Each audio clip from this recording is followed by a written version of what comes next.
চাওক চৰকাৰে যেতিয়া কোৰ্টে যেতিয়া নিষেধাজ্ঞা আৰোপ কৰে তেতিয়াতো মই মন্ত্ৰী হিচাপে মহজুজ হ'ব লাগে বুলি ক'ব নোৱাৰো। এই অঞ্চলৰ মানুহৰ মই আবেগ অনুভূতি জানো, কাৰণ মই এই অঞ্চলৰে ল'ৰা, ইয়াতে জন্ম হৈছো। চাওক চৰকাৰে যেতিয়া কোৰ্টে যেতিয়া নিষেধাজ্ঞা আৰোপ কৰে তেতিয়াতো মই মন্ত্ৰী হিচাপে মহজুজ হ'ব লাগে বুলি ক'ব নোৱাৰো। কিন্তু মানুহৰ আকাংক্ষাকো আমি শেষ কৰিব নোৱাৰো। মানুহে কেনেকে নিজে গ্ৰহণ কৰে সেইটো তেখেতলোকে গ্ৰহণ কৰিব। কিন্তু মন্ত্ৰী হিচাপে মই যিহেতু চৰকাৰে ডেফিনেটলি কৰা নাই, কোৰ্টে যিহেতু মহজুজ বন্ধ কৰিছে, মই অন্ততঃ মহজুজ হ'ব লাগে বুলি মই নকওঁ।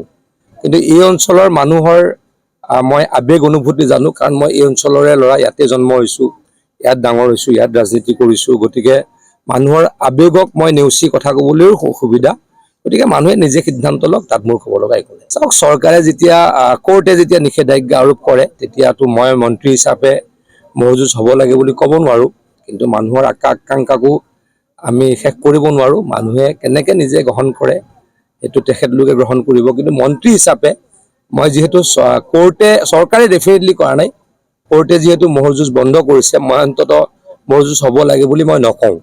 কিন্তু এই অঞ্চলৰ মানুহৰ মই আবেগ অনুভূতি জানো, কাৰণ মই এই অঞ্চলৰে ল'ৰা, ইয়াতে জন্ম হৈছো, ইয়াত ডাঙৰ হৈছো, ইয়াত ৰাজনীতি কৰিছো। গতিকে মানুহৰ আবেগক মই নেওচি কথা ক'বলৈও অসুবিধা।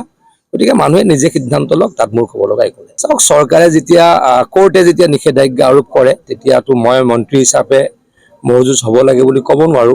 কিন্তু মানুহৰ আকাংক্ষাকো আমি শেষ কৰিব নোৱাৰো। মানুহে কেনেকে নিজে গ্ৰহণ কৰে সেইটো তেখেতলোকে গ্ৰহণ কৰিব। কিন্তু মন্ত্ৰী হিচাপে মই যিহেতু চৰকাৰে ডেফিনেটলি কৰা নাই, কোৰ্টে যিহেতু মহজুজ বন্ধ কৰিছে, মই অন্ততঃ মহজুজ হ'ব লাগে বুলি মই নকওঁ।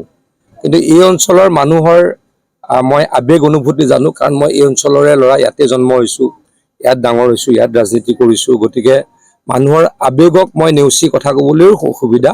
গতিকে মানুহে নিজে সিদ্ধান্ত লওক, তাত মোৰ ক'ব লগা একো নাই। চাওক চৰকাৰে যেতিয়া কোৰ্টে যেতিয়া নিষেধাজ্ঞা আৰোপ কৰে তেতিয়াতো মই মন্ত্ৰী হিচাপে মহজুজ হ'ব লাগে বুলি ক'ব নোৱাৰো। কিন্তু মানুহৰ আকাংক্ষাকো আমি শেষ কৰিব নোৱাৰো। মানুহে কেনেকে নিজে গ্ৰহণ কৰে সেইটো তেখেতলোকে গ্ৰহণ কৰিব। কিন্তু মন্ত্ৰী হিচাপে মই যিহেতু চৰকাৰে ডেফিনেটলি কৰা নাই, কোৰ্টে যিহেতু মহজুজ বন্ধ কৰিছে, মই অন্ততঃ মহজুজ হ'ব লাগে বুলি মই নকওঁ।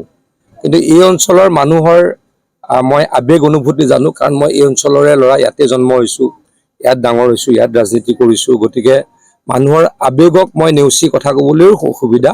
গতিকে মানুহে নিজে সিদ্ধান্ত লওক, তাত মোৰ ক'ব লগা একো নাই।